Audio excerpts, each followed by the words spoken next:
जय हिंद दोस्तों। तो चलिए क्लास को स्टार्ट करते हैं बिना देरी किए हुए।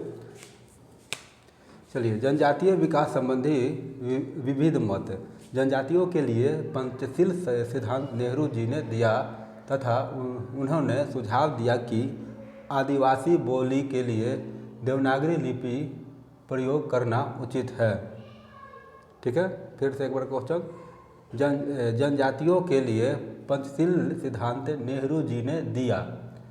जनजातियों के लिए पंचशील सिद्धांत नेहरू जी ने दिया तथा उन्होंने सुझाव दिया कि आदिवासी बोली के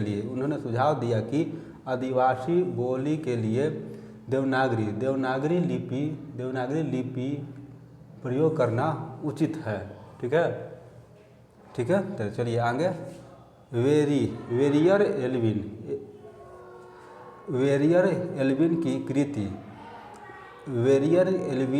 एल्विन की कृति the Baiga Muria and there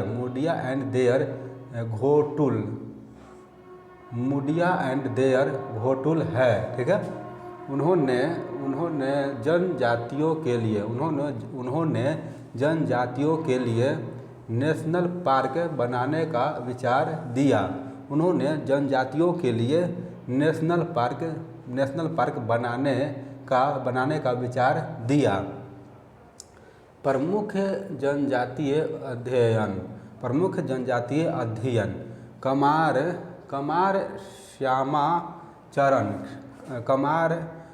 Shyamacharan Dubey. प्रमुख जनजातीय अध्ययन श्यामाचरण दुबे। बैगा मुड़िया वेरियर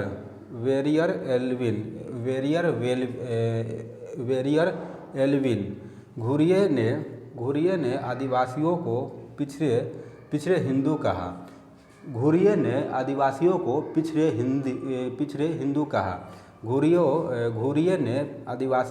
पिछड़े हिंदू कहा। ठीक है, चलिए आगे। अनुसूचित जनजाति के लिए ठक्कर बाबा ने आदिवासी शब्द का प्रयोग किया। अनुसूचित जनजातियों के लिए ठक्कर बाबा ने आदिवासी शब्द का प्रयोग ठक्कर बापा को आदिवासी का मसीहा के नाम से जाना जाता है। ठक्कर बापा को आदिवासियों का मसीहा के नाम से जाना जाता है। चलिए नेक्स्ट में आ जाइए।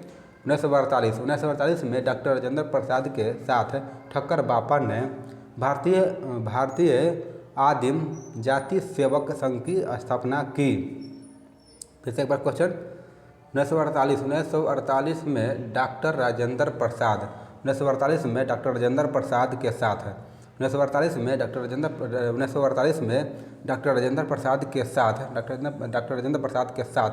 ठक्कर बापा ने भारतीय आदिम जाति सेवक संघ की स्थापना की।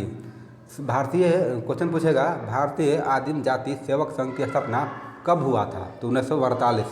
और क्वेश्चन ये भी पूछ सकता है भारतीय आदिम जाति सेवक संघ की स्थापना किसने किया, तो आंसर हो जाएगा डॉक्टर राजेंद्र प्रसाद के साथ ठक्कर बापा ने किया। कब किया, तो 1948 में किया। ठीक है, तो चलिए क्लास को समाप्त करते हैं यहीं पर। आप लोग नोट कर लीजिए, बहुत ही एग्जाम की दृष्टि से बहुत ही इम्पोर्टेंट क्वेश्चन है। चलिए ठीक है, जय हिंद, बाय।